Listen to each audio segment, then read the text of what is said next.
Just take your seats. We're going to get started, and I'll invite the Minister of Mining and Critical Minerals up here with me, Jagrup Brar.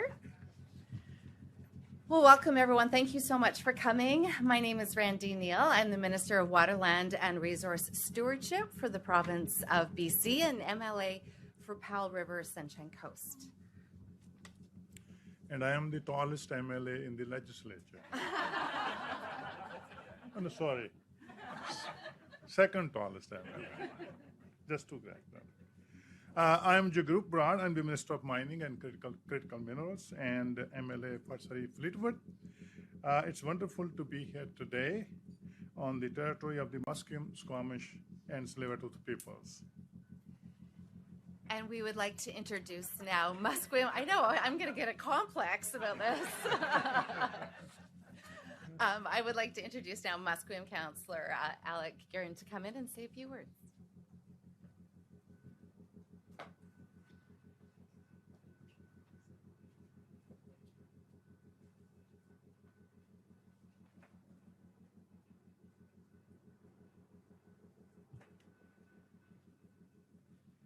That is fancy. Nasiem nasieya, natswalmo. Tolnaka konesqui, tenitanat mathquim. Ait tenashquelowin, quans quatsnala. Ait sepka tashwellup quath ami hui tanawel. Amit sep quat huilam, tana hunaach, tatash, mathquiamat tammo. Tishwaamits tas hankaminam kan, siatalitsan haitrka.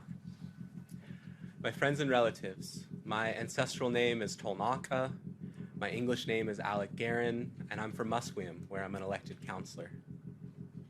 Brings me good feelings to be here with you all today, for a couple of reasons. The first is that my people have been the guardians of the mouth of the Fraser River since time immemorial.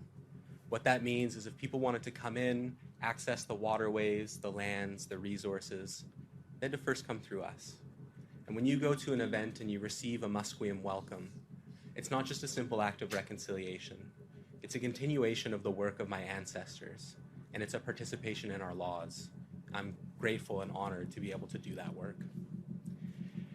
The second reason I'm happy to be here is because I understand that there's some good news that's going to be shared, and I've gotten a little piece of it, and I just want to acknowledge my relatives who are here from the north of here. Really happy that you could be here, and really happy that you guys are doing such good work to make a better world for future generations. So I just wanted to acknowledge you. With that, I'll just say it's my great honor and privilege to welcome you to the unceded territory of the Huntkaminam speaking people of Musqueam. Really happy to be standing next to my relatives, friends from the province who have done nothing but strive to do better when it comes to a relationship with Musqueam and a relationship with First Nations. So with that, I'll just say, Haitsepka siem nasieya haitrka.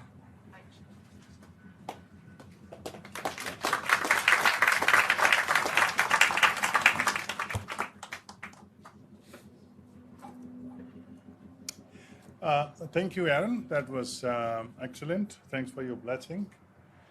A big welcome to everyone joining us for this important announcement.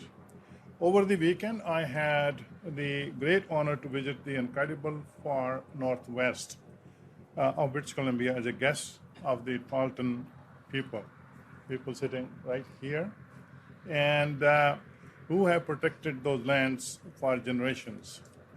I was there to mark two special milestones: 10 years of Red Chris mine operations and 40 years of the Tahltan Nation Development Corporation. I heard stories of hard work, decades of vision, community leadership, building something strong together in this region of amazing people.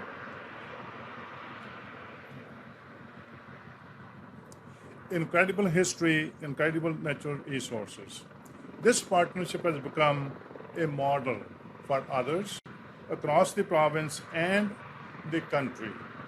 And it will serve us as a springboard for seizing one of the biggest economic opportunity in BC's history moving forward. So thanks once again for your hospitality when I was there. And you owe me $5 because I said for sure a float plane and the helijet are going to take off during your speech. Yeah, I just planned it that way. Yeah. We were told to pause for 30 seconds, but I think that's good. All right. We are so lucky to live in this province and to know that nature is one of our greatest allies in mitigating and adapting to climate change, supporting healthy communities, and ensuring a prosperous economy.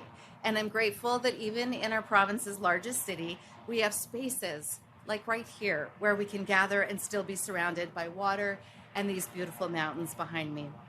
It is now our pleasure to introduce the Premier of British Columbia, David Eby.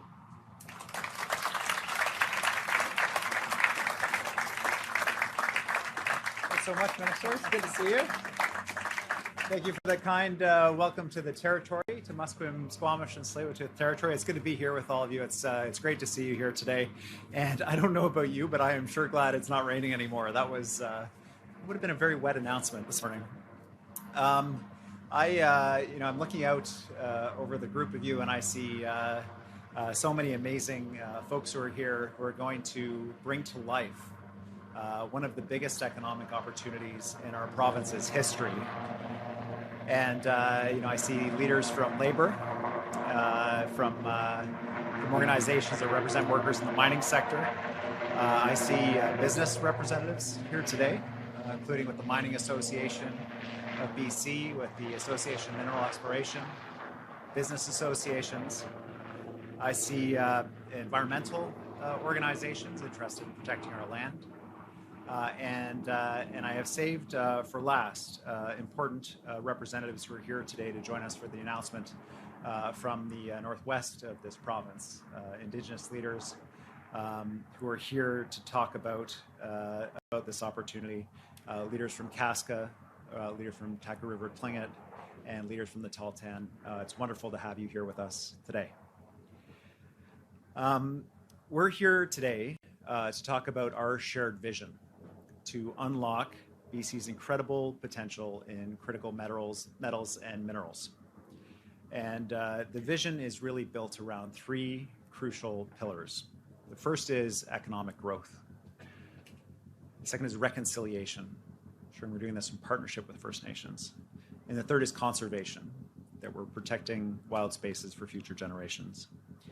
There's no question that the global economy is changing in rapid, often unpredictable and fundamental ways. We've had Putin's illegal invasion of Ukraine, causing Europe to pivot away from dependence on Russia for energy. President Trump's trade wars that are forcing countries to choose and reevaluate their relationship with the United States. And China restricting access to critical metals and minerals to the United States, dealing a body blow to manufacturing in that country. In the face of these global challenges, there's really nowhere I'd rather be than British Columbia. British Columbians are made to meet this moment. Our province will be the economic engine of the new Canada that emerges from this moment of global instability. We have everything we need to succeed right here in this province. We have abundant natural resources that the world needs and the clean energy to develop them sustainably. Here at the Port of Vancouver, we're reminded that we face out to 2/3 of the world's population, growing markets that will reduce our reliance on the United States. And our biggest strength of all, the amazing people who call this place home. We will be the economic engine of the new Canada, and this is a tremendous opportunity for us. But it is also a tremendous responsibility. Our country's success is significantly dependent on us getting this right, on us leveraging our unique advantages here in this province. For more than 180 years, British Columbia has depended in some form on mining, and it's shaped our province. In the early days, mining was often marked by labor strife, environmental degradation, conflict with First Nations. We've come a long way since then. Today, BC's Northwest, close to the Alaska and Yukon border, has a generational opportunity to build lasting prosperity for the province and the country in partnership with First Nations. to protect vital land and water through conservation, and to be a central part of seizing BC's economic destiny in a way that makes life better for the entire country. The Northwest is rich with critical minerals and metals that are the building blocks for much of the technology we rely on for our lives today, and they're also essential to new technology that will power our lives in the future. From electric cars and batteries to wind turbines and solar panels, we can't do it without these resources. Global demand for some critical minerals is expected to increase 5-fold by 2040, including clean energy technology minerals that we produce right here in British Columbia. Copper, in particular, will be in demand. With a forecast supply shortage by 2035, copper is a key commodity produced right here at home in BC. Across our province, there are many proposed mines and major mine expansions in various stages of advanced exploration and development. If realized, they have the potential to generate almost $50 billion in capital investment in this province. That's almost $30 billion in the northwest of this province alone. These proposed projects are an opportunity to create tens of thousands of jobs in communities across BC. These are good paying, family supporting jobs with an average salary of $139,000 annually. Each direct job at a mine or smelter in BC supports at least 2 jobs in supplies and services. This thriving supply chain is supporting businesses, small and medium-sized, right across this province. Many are located right here in Metro Vancouver, but they are right across British Columbia. And the revenue from these projects will help fund the things that we all want and frankly we need: more housing, more doctors and nurses, and better infrastructure. Unlocking our potential in the Northwest will help us attract downstream private sector investment as well, in refining, in technological innovation that relies on critical metals and minerals. A key part of our vision here is to leverage our widely recognized strength in mining to build prosperity here and for the whole country, to process our resources here, to capture more jobs and economic benefits from every mineral and metal we mine. Because these resources belong to all British Columbians, and ours is the most responsible mining industry in the world. It's through our partnership with First Nations and our high environmental standards that we stand apart. We'll seize this opportunity, and we'll do it in a way that's consistent with our values. You know, the natural landscape in the Northwest is some of the most beautiful in the whole world. It's the most rugged and wild in Canada. It's got ecosystems and watersheds that can sustain us for generations. It's an important part of the natural wealth that we share with all British Columbians now and into the future. It's what we're all proud of. It's important to recognize that high environmental standards and partnerships with First Nations are not at odds with resource development. Now, we have seen recently suggestion in some jurisdictions that they can forego First Nations partnership in an attempt to move projects more quickly. They will equally as quickly realize their mistake. Here in BC, economic development, conservation of precious water and land, and partnership with First Nations go together. That last point, I really want to emphasize. We cannot realize our full potential as a province in the timelines that we want without First Nations as full partners at the table.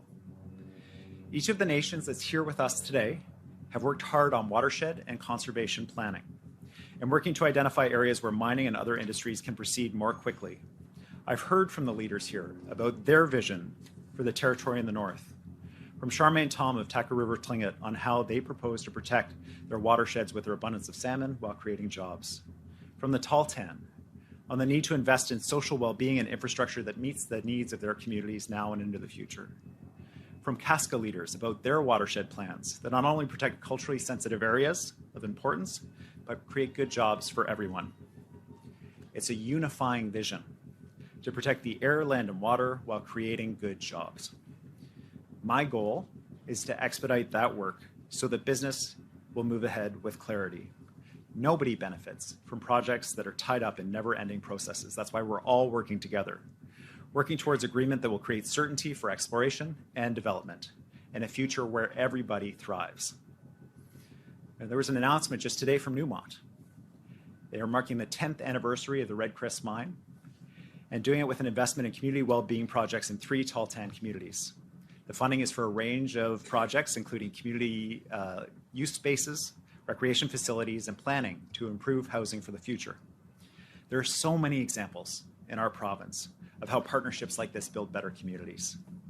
And you'll hear more from us in the coming days and weeks about the shared work to complete consent-based agreements with nations to provide predictability on processes for resource development, to start an expedited process that develops the significant economic opportunity balanced with protection of important lands and watersheds in partnership with First Nations. This will help us achieve our conservation goals of 30% by 2030. To invest in the social and physical infrastructure northern communities need to thrive alongside new economic growth. To work with our new Prime Minister, Mark Carney, to ensure the federal government recognizes and supports our role in driving the economy in partnership with First Nations and working with other premiers to coordinate new trade agreements that prioritize our responsibly developed minerals and metals. To speed up permitting while maintaining high environmental standards and our commitment to reconciliation building on the work we've already done. To build out our clean electricity grid, powering new mines and mine extensions in communities while ensuring BC's mining industry remains the envy of and the cleanest in the world, including through the North Coast transmission line. To provide certainty and timeliness for investors through regulatory and infrastructure policy changes. To work with the federal government on their commitment to align approval processes for projects of provincial or national significance so that we have one project, one review. This is a real nation-building opportunity. We are very eager to work with Ottawa to make our shared vision a reality, to make Canada a global leader in sustainable critical mineral and metal development, a reliable partner. Unlocking our potential will take all of us working together. Industry, workers, every level of government, Indigenous and non-Indigenous communities, all pulling in the same direction.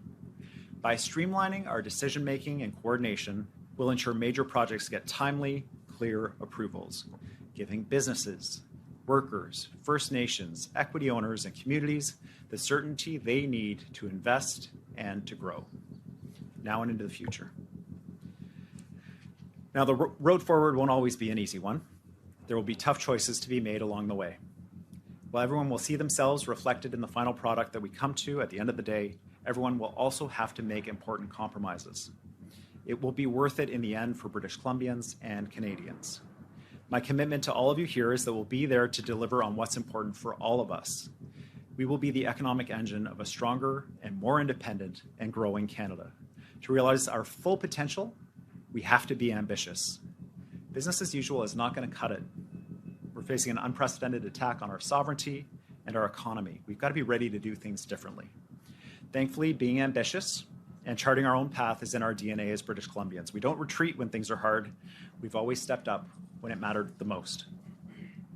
Seeing leaders here from industry, from First Nations, labor unions, environmental organizations, all sitting together, I've never been more optimistic about the kind of future that we can build together. A future where our economy is growing, where more land is protected, and our standard of living is higher. A future where a rising tide will lift all boats and the prosperity we create will be shared across the province. A future where we defend what makes BC special to all of us while growing an economy that works better for everyone. BC is an extraordinary place to live, to invest, and to work, and there's no better place to face today's challenges than our province. We will rise to this moment, we will lead, we will build, and we will do it together. Thank you very much.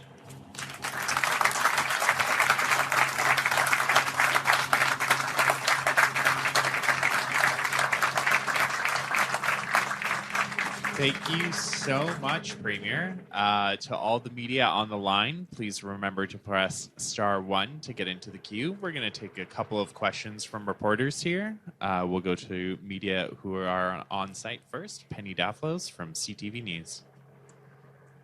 Hey, Premier, I'm here on the riser if you're looking for me. Oh, there we are. Okay, hey, Penny. We've heard in the past governments pledging to reduce red tape, to streamline processes like this. How do you see this being any different than past attempts that have generally failed, and how quickly would you like to see new projects approved? So the work in the Northwest in the top, if you're looking at a map, the top left-hand corner of the province, the reason why I think we're going to be able to move here at a different pace than normal is the work that's been done by the First Nations in that part of our province. They've spent a huge amount of time on land use planning. They've been working with industry for a long time already. They have very good partnerships. And because of that partnership that already exists between industry and First Nations, the missing element has been the ability to make it real through government helping get these things across the line. And so this will be an intense focus for us at the provincial level. We're hoping to pull in the federal government as well so that we can make this land use planning real and deliver the certainty for process and for major projects that are proposed in the region that are going to really create a much higher standard of living for everyone in the region as well as the province. I'll use my second question to ask again, is there a timeline? Do you have, because I think right now it's like 10 or 12 years per project. Do you have something that you're kind of eyeballing as a better timeline for these projects? We're going to be working intensively with industry and the nations over the next 12 months to get to a place where we'll be able to deliver the kind of certainty for investment in the province in this region that we can realize the $30 billion in capital investment in the Northwest, but more generally to create a template that we're able to use in other parts of the province to deliver the full $50 billion in investment proposed for our province. And next, we will go to the phones. Just media on the phone, remember to unmute yourself so that we can hear you. Richard Zussman, Global News. Premier, you spoke about certainty there. One of the reasons why companies want to invest in Canada and British Columbia is because of proximity to the American marketplace. We no longer have that certainty. How concerned are you that there won't be the investment you need to drive this because we no longer have a tariff-free certainty with the United States? Well, I'm really excited about this opportunity, and one of the reasons is that the United States is facing a multi-front trade war that includes the restriction of access to critical metals and minerals that are owned and processed in China. This is one of the many examples of how we work better together with the United States and how foolish this trade war is, and why we're so hopeful to get to a final agreement and settlement with the United States so we can all move on together. But even if we're not able to do that, these are metals and minerals that are needed around the globe. There are countries around the world that are looking for what BC produces. We see that in Europe, the London Metals Exchange and the European Union are looking at prioritizing metals that are produced with lower carbon content. Well, that's British Columbia. We get our electricity lines out to these mines, we can produce some of the lowest carbon metals and minerals in the world. But all of that requires a close partnership with First Nations, working closely with industry so that we're coordinated, fast, and efficient about it. And that's what's going to happen for us to realize this potential. But I think everyone who's here sees that potential. And that's what makes it exciting, and that's why we think we may be able to deliver it. Richard, do you have a follow-up? Premier, you've repeated numerous times close partnership with First Nations. You are currently being tested on your relationship with First Nations through Bill 15. There have been significant concerns by leadership that you are not abiding by UNDRIP and that commitment to a strong relationship with First Nations. So how are you going to ensure that, first off, you protect the relationship through UNDRIP, and the other side of things, ensure certainty when First Nations may say to you, look, slow down, we need more consultation, and then at the same time, industry says, well, this is going too slow. How do you strike that balance, especially considering what you've gone through the last few weeks here? Well, these are complicated issues, and we don't have quick and easy answers for them. My commitment to the First Nations Leadership Council is to work with them to demonstrate through this government's actions that we're quite serious, that we mean to use these tools to speed things up in partnership with nations. But I do think that the opportunity that's in the Northwest is an example of the opportunities that we see across the province. There are nations that, when their sacred sites are protected, when their critical sites for food production are protected, that are very keen for the economic opportunity and development that we can do together. But it involves sitting down and doing that land use planning. And we're able to do that in the Northwest at a remarkably accelerated pace because of the work that's been done by the nations. Sitting down with communities, nations, industry, working through this, we're going to be able to provide that certainty around process for investors and for companies, and that close partnership that the nations have already experienced with companies that are operating in the region. Rob Shaw, Check News. Can you just expand a bit more on how Bill 15 fits into this strategy? Like, do you need the legislation because you're planning on designating the mining projects you're talking about here today in the provincial interest and using custom cabinet environmental assessments and automatic permitting to move them through faster? Is that the connection between Bill 15 and what you're promising here? No, there's no connection between Bill 15 and today's announcement. I mean, in theory, down the road, if we reach some kind of agreement with the nations in the Northwest that there was a tool created by Bill 15 that we agreed would be an appropriate one to use, then perhaps, but that's quite speculative. What today's announcement is about creating those agreements and that land use planning process that provides that certainty for everybody, and doing a partnership together between the people who are here in this room, tent today. Rob, do you have a follow-up? Okay. Can I ask you on an unrelated matter? The Globe and Mail had a big, extensive feature on the weekend on Pandora Avenue, calling it the epicenter of fentanyl in Canada. When was the last time you saw the situation on Pandora Avenue firsthand with your own eyes, and what are you going to do about that area? Well, we're in session right now. I've been in Victoria for the last 10 weeks, and it's hard to miss Pandora. I will say that there's been some improvement in the area thanks to a significant new supportive housing development opening up. We had 40 people living outside. I think we're down to 19. We've got more opening up. And so I do see progress there, and progress is needed. I've also obviously met with firefighters and business owners, and I understand the urgency around addressing this. Part of the answer is also going to be involuntary care for some folks that are really struggling out in community, and we're opening up beds across the province to ensure that we're able to do that. Justine Hunter from the Globe and Mail. Hi, thank you. You talk in this announcement about consent-based agreements, and I'm just wondering if you can walk me through how that looks. Is that, I mean, what we used to call consultation? Is it the same thing? How does that work fit in with the obligations under DRIPA? Well, at the Red Chris mine, for example, there was an agreement struck to ensure that the mine was proceeding with consent of Tahltan. So there are these kinds of agreements that are in place. What we're looking for is a process that we all agree on for the approval of new mine sites that address the concerns of the local nation, that are in a timely manner, that address the concerns of companies that are seeking to invest and provide certainty about that. Our goal is an efficient process that is high standard and ensures that the interests of those around the table are protected. And we think we can achieve that based on the history in the region and the work that we've done with these nations. Justine, do you have a follow-up?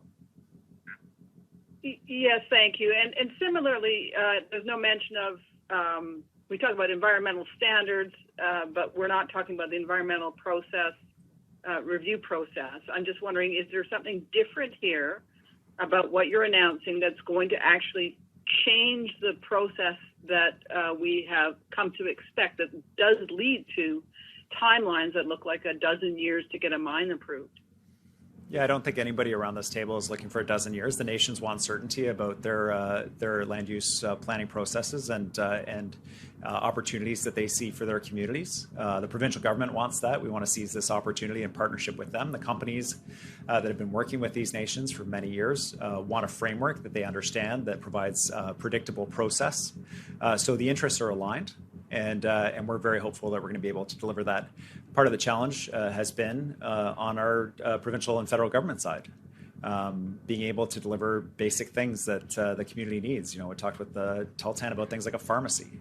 You know, these are basics that we think we can help deliver and address some of those community concerns, especially when you're seeing significant wealth produced in your territory and wanting to know that your community is benefiting and continuing to benefit from it in a proportionate way.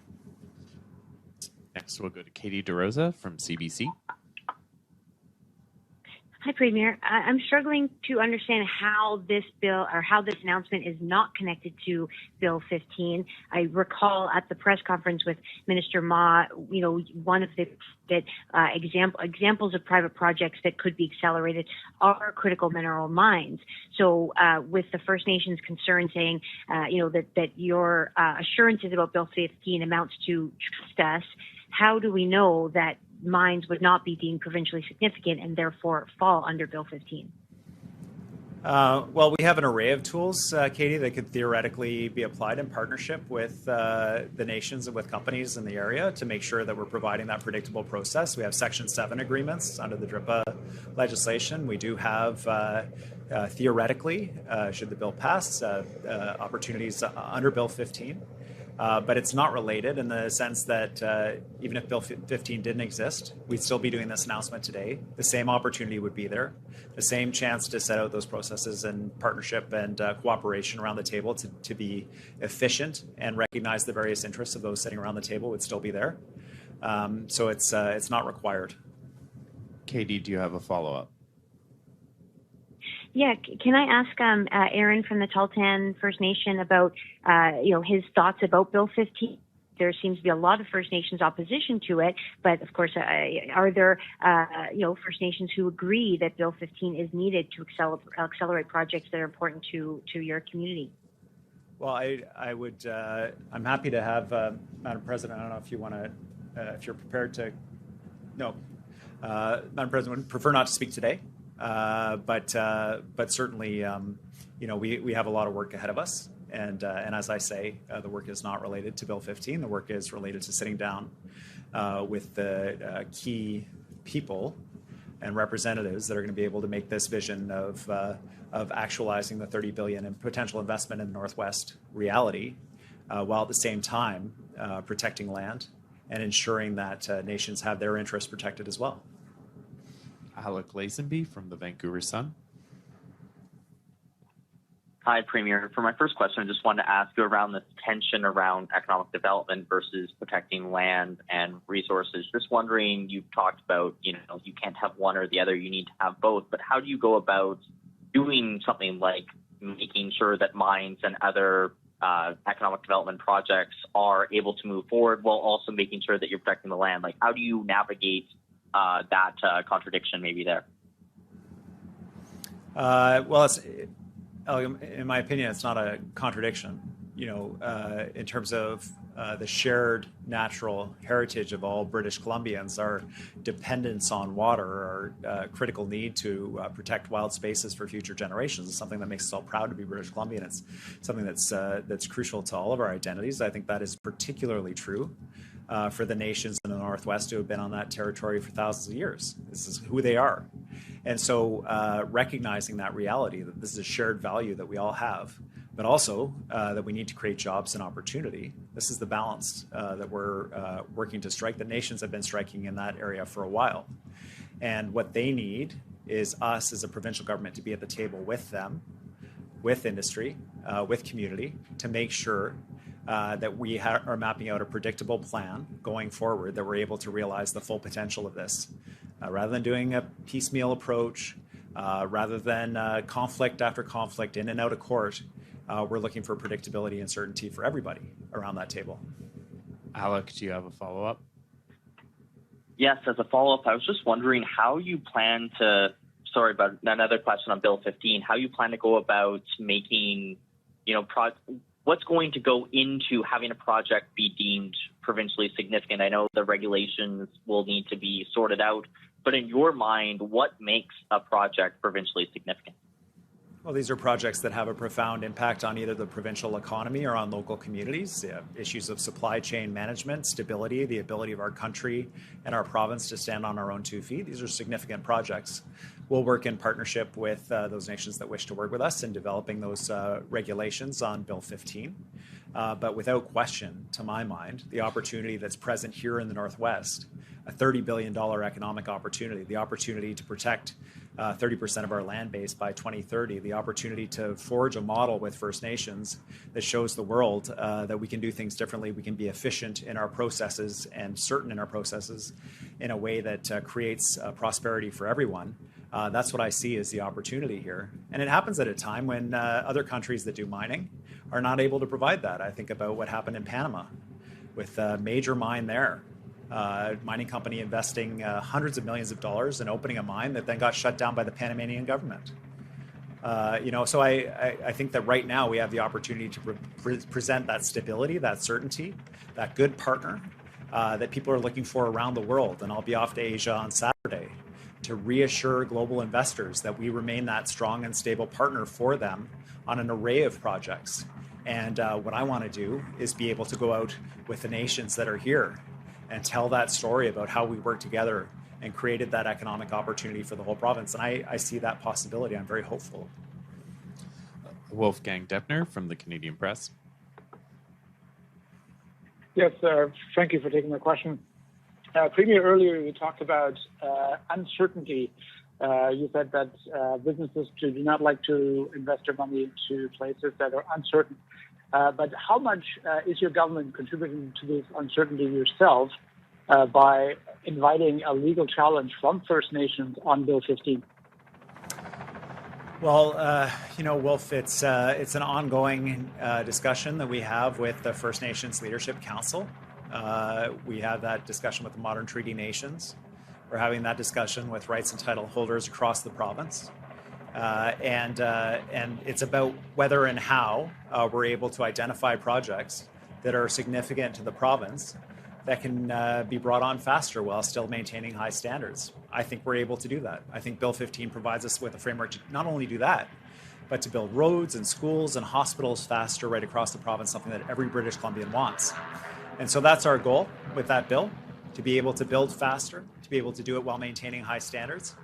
And I'm very hopeful that we get there. Today's announcement is about how we're going to work with these nations in the Northwest on their vision, which I think is an incredibly positive one for the future of our province and one that I'm very much looking forward to realizing. Wolf, do you have a follow-up? Yes, I do. Thank you. Question regarding the earlier statements from Chief Don Tom of the Startup First Nation. He made the argument that if the two bills that being Bill 14 and 15 passed, that the era of trust between First Nations and your government is over, and he threatened to essentially withdraw political support at a future during a future election from your party, and he specifically singled out not just you but any other MLA who's going to vote for Bill 14 and also Bill 15. And what's your reaction to this very open threat from a voice who has historically been allied with you? Thank you. Well, I think feelings are high right now at the First Nations Leadership Council, and I understand why. We did not engage in the development of Bill 15 with the First Nations Leadership Council, as we should have. We've committed to engage in the development of the regulations with them if they choose to do that. But we also have significant work to do across the province with First Nations. All we can do is keep doing this work and demonstrate through our actions what we mean. And I understand why there's a lack of trust. Anytime a government has said we want to do projects faster, it's always come at the expense of First Nations. And this announcement, saying we want to move faster for the prosperity of the province, for British Columbians who need those good paying jobs, for the prosperity of the whole country, and we want to do it in partnership with First Nations by realizing the vision these nations have in the Northwest.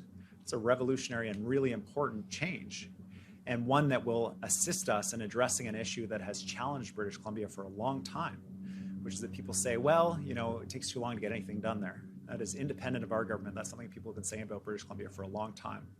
And so if we're able to show this new path forward, if we're able to deliver these tens of billions of dollars in capital investment, these jobs, this prosperity for communities in the Northwest, but also the whole province and the country, I think that we'll have a model that other provinces can look at in terms of their own mining aspirations. I think we'll have a story to tell global investors that are looking for stability, that are looking for ethically produced metals and minerals. There's often discussion about a premium for these kinds of products. The London Metals Exchange is talking about that right now, a separate exchange just for low carbon metals and minerals. And so, there is an opportunity in front of us here, and we hope to realize that.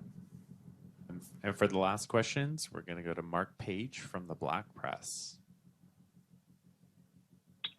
Yes, Premier, thank you for taking my question. Just to build on Wolf's previous question about Chief Don Tom's comments this morning, he also said that he's spoken to several NDP MLAs who are not happy about the bill.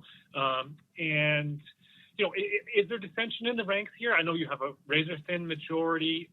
You need every vote you can get. Are you going to allow any of your MLAs to vote their conscience on this? Like, do you have the votes here? There's not an MLA in our caucus that doesn't understand two crucial things.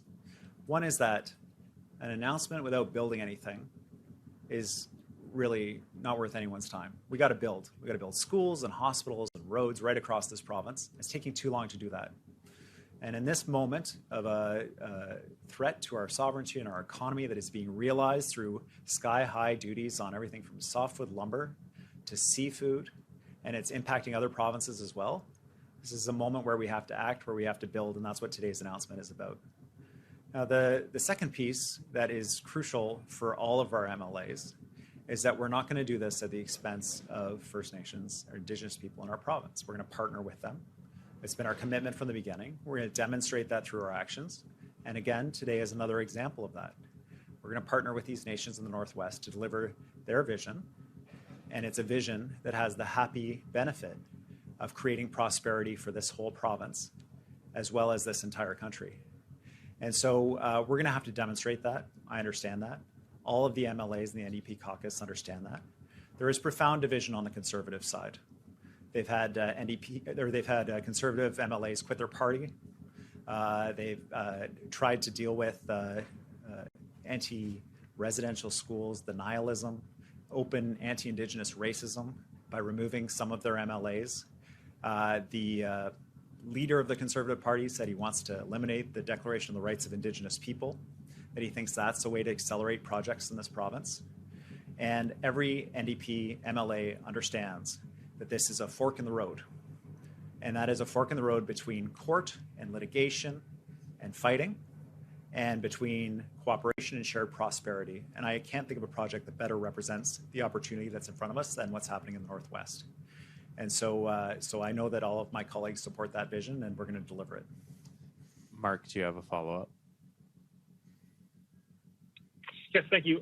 Last week, you signed a memorandum of understanding with the Yukon to, look at feasibility study about connecting the energy grids between the BC and the Yukon territory. Is that somehow connected to this plan? Like, could you put that in the context of these plans here? Well, we know that for many nations in the Northwest, there's territory that continues up into the Yukon, and one of the things that happens between the Yukon and BC is we cooperate very closely on shared areas of interest. The Yukon is really grappling with a challenge around affordable electricity. We have a massive opportunity to generate electricity here and to be able to transmit it both to Alberta and to the Yukon in ways that create economic prosperity for that province and that territory respectively. We're really excited about the jobs that would create both within our own province as well as in Yukon and in Alberta. And so it's just another area where we see economic growth and opportunity that's created by partnering in BC. And so we're hopeful to be able to do that. It's not connected to today's announcement, though. Thank you, everyone. That concludes today's event. Thank you. Thanks, everybody.